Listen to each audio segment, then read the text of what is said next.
Hello? Hey, is this Rebecca? Yes? Hello, Rebecca. Pleasure to make your acquaintance. What are you doing? That's how people talk on the phone. Who is this? Hey, this is Jubal from Brooke and Jubal in the Morning. It's a radio show. Yeah, sorry about that. What?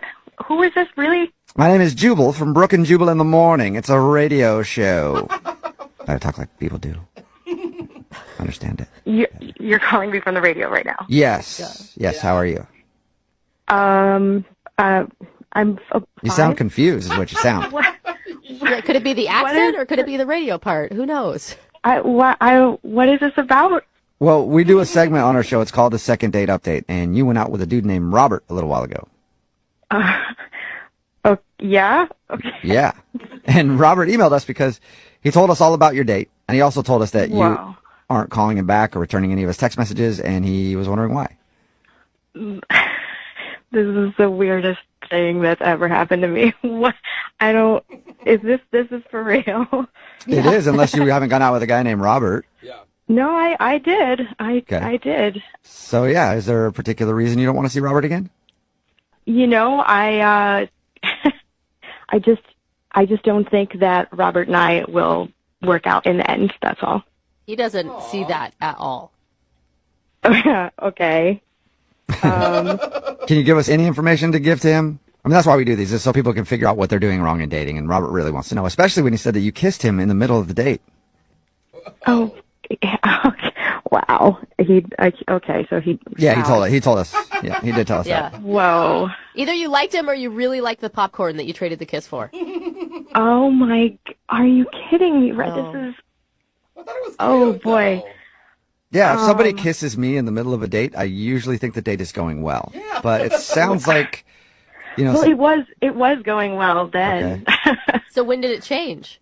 Well, oh my.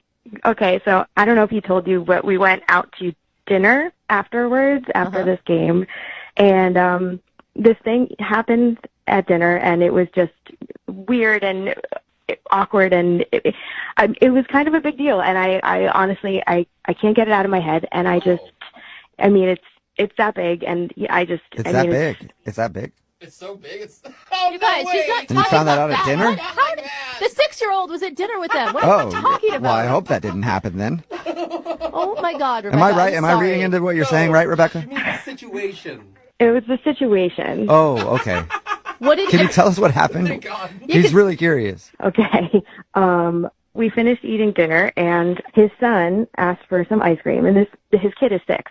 And so Robert tells him, no, he can't have ice cream. Yeah. Then he literally said, well, your team lost, and ice cream is for winners. Ice cream is for winners. Wow. Brutal. What was the kid's Damn. response?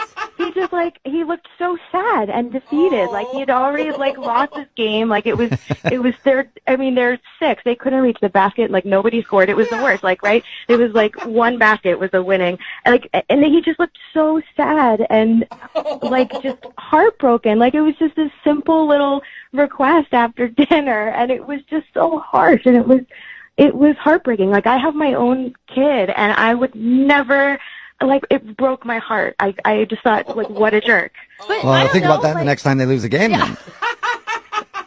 I know you guys are joking, but growing up, my dad was my softball coach forever, and when we were in elementary school, we only got ice cream when we won. Not my parents. You always I don't got know, ice cream. but that was understood going into it. Like if we win, we get ice cream. If we don't, we go home. Oh, wow. I mean, that's harsh for a kid, I think. I just think it's ice cream. It's not what are we teaching? I want to teach my kids that there's more than just what the final score is in a basketball game. That's Well, did you ask him what his philosophy was with the no ice cream thing? No, I didn't. But I mean, his son was right there, and he just looked so sad. And I mean, I didn't want to make a thing of it in front of his kid. Right, because that's Get his into a whole big therapy. conversation. She's like, I'll buy him some ice cream. Yeah. And we were done then. I mean, dinner was over. I just wanted to leave then. Yeah. Okay. But it seems like you could at least have told him, hey, our parenting theories don't match up. They don't. Our parenting skills are very different, but I just didn't want to make a thing of it in front of his son. Well, he is on the phone listening right now and wants to talk to you. He's where? I don't know. I'm somewhere, but he's on the phone. I don't know where he's physically sitting, if that was your question, but he is on the other line and wants to talk to you. I hope you're joking. Hi, Rebecca. Nope, not joking. That's Robert. Oh. I mean, if you had a problem, like, this is the problem, you should have told me about it. You should have brought it up to me. I mean, my son knows the rules at home. You know, when you win, you get ice cream. You don't win, nothing. Well, I think it was pretty clear if you were listening to my whole call that I feel differently about winning versus losing and rewards and something as simple as ice cream. You did see your son's face, right? You broke his heart. It was the saddest thing to see his face like that. He's 6 years He old. wasn't running hard enough. He could have run faster. They lost. I mean, you know, I have to be tough on my son. You know, I'm trying to prepare my son for adulthood. You know, you have to work hard. You have to win. Yeah, when he's the next like CEO of some major company and he writes a book called Ice Cream is for Winners, you'll see. Robert, I mean, what is the purpose of doing the ice cream only for winning?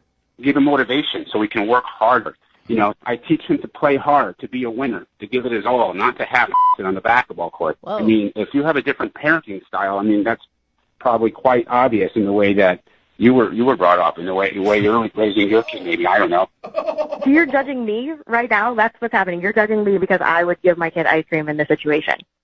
Absolutely. Whoa. I believe that ice cream is for winners. I believe that wholeheartedly. Okay. And if you don't agree with that, then maybe you're the one that's not being a good parent. Whoa! Dude, shots fired. I mean, all I can say is that this basketball was more than half the size of your child. You think he needs to run faster? He's 6 years old. Yeah. I mean, I don't understand this like food for winning thing. I mean, you brought me some plain dry popcorn. You didn't put butter or salt on this popcorn, and I still gave you a kiss. So how about that, Robert? I'll tell you why you gave me a kiss. It's because I'm a winner, Rebecca. Oh my God.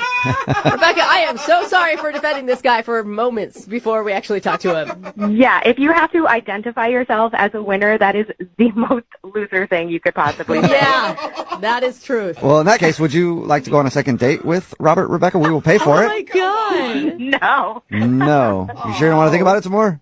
definitely still no. Even winner. more no than it was that first night. Dude, and Robert, lighten up on your 6-year-old, man. That's intense. My son is going to thank me in about 20 years from now when he's making 7-figure salaries, thanking that his dear old dad pushed him harder on the basketball court to run that little bit more than the other kids.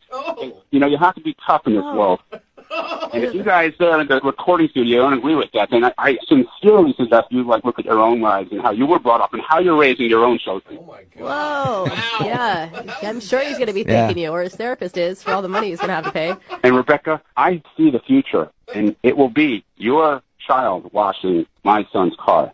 Dude, rude. You're crazy. You're like a crazy human. Like, of course you are. You called the radio to try to deal with this. You couldn't even read my social signs on the ride home that you were treating your kid like he is a CEO. He's 6. It was a big deal. He got his shorts to stay up for the whole game.